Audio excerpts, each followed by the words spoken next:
Wuhan virus vaccines are supposed to be a global public good. But what happens when a vaccine manufacturer starts bullying? Governments are silenced, supplies are halted, and profits take precedence over saving lives. I'm not describing a hypothetical situation here. I am describing what Pfizer is doing. The American pharma giant, it is doing all of this. It is bullying countries to submit to its demands. We first reported about this back in February this year. While countries like India are sending free vaccines to poorer nations, there are companies like Pfizer which are bullying governments. Pfizer asked to be compensated for the cost of any future lawsuits. Pfizer wanted Argentina to put, and listen to this, put its bank reserves, its military bases, and its embassy buildings at stake as collateral. These are Pfizer's demands. Look at this. Number one, Brazil waives the sovereignty of its assets abroad in favor of Pfizer. That the rules of the land be not applied on Pfizer. Number three, that Brazil take into consideration a delay in delivery. Number four, that Pfizer is not penalized for it, for a delay in delivery. And number five, in case of any side effects, Pfizer be exempted from all civil liability. 8 months have passed since we reported this. Pfizer has not changed. It is still putting profits above public health. It is still forcing governments to bend to its will. An advocacy group has thrown up more details of what Pfizer does. It has accessed some confidential contracts of Pfizer. And we have a copy. These contracts are with 9 countries and blocks, and the details are shocking. Desperate countries are being forced to make humiliating concessions to Pfizer. We went through the entire report. We found 6 very important points worth highlighting. Number one, Pfizer has the right to silence governments. It has forced countries to not talk about the deals they strike for shots. Number two, Pfizer controls the donations of its shots, not the country that buys them. Pfizer will decide where the shots go. Number three, Pfizer has secured an intellectual property waiver for itself, and this clause is particularly disturbing. If Pfizer is accused of intellectual property theft, governments will pay, not the company. Number four, if there are disputes, private arbitrators and not public courts will decide on them. Number five, Pfizer can go after state assets to secure its compensation. And number six, Pfizer calls the shots on all key decisions. It decides delivery timelines and more.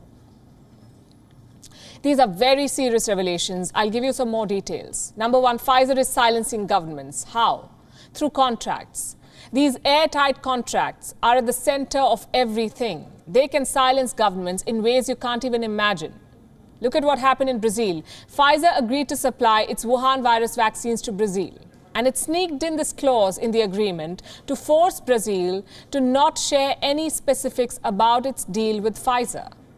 Let me read it out for you. This is what it says. The Brazilian government is prohibited from making any public announcement concerning the existence, subject matter, or terms of the agreement, or commenting on its relationship with Pfizer without the prior written consent of the company.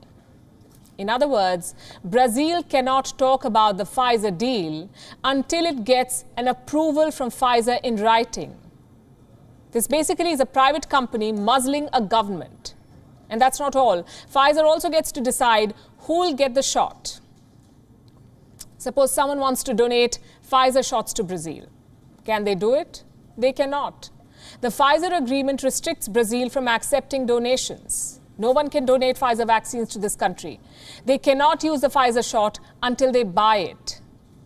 What happens if Brazil does not comply with these rules? The consequences will be serious. Let me quote from the report again. If Brazil were to accept donated doses without Pfizer's permission, it would be considered an uncurable material breach of their agreement, allowing Pfizer to immediately terminate the agreement. Upon termination, Brazil would be required to pay the full price for any remaining contracted doses. So Brazil will have to cough up the entire payment, and Pfizer won't even have to supply the full consignment of Wuhan virus shots. What happens if someone accuses Pfizer of stealing its vaccine technology, of intellectual property theft?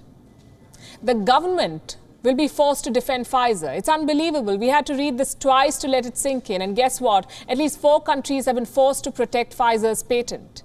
meaning these governments are defending Pfizer for intellectual property theft.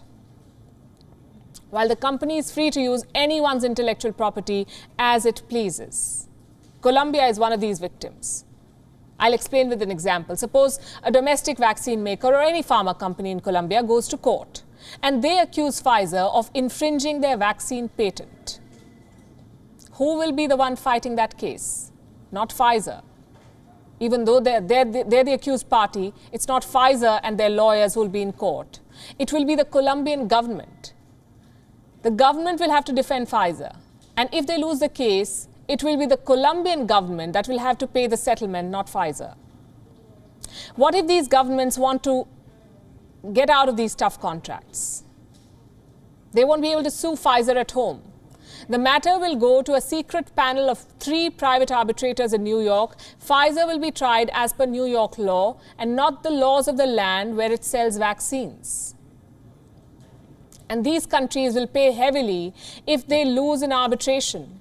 Pfizer can ask a government to shift control of state assets to compensate for losses. What kind of assets are we talking about here? Practically anything that a sovereign government owns. Foreign bank accounts, foreign investments, commercial property, state-owned airlines, even oil companies. Pfizer can take over any or all of these from a government. Basically, everything happens on Pfizer terms once a country decides to buy its vaccine. Even the delivery of shots is decided by the company. In Brazil, in Albania, in Colombia, Pfizer gets to decide the delivery timetable for vaccines, and the countries will have to agree to whatever they're given, whenever they're given. Pfizer, of course, gets to decide the price. It sets the delivery timelines. It accepts accountability for nothing. And in case someone sues the company, it's the government that foots the bill for the damages, not Pfizer. There is no other way to describe Pfizer's business practices. This is vaccine terrorism.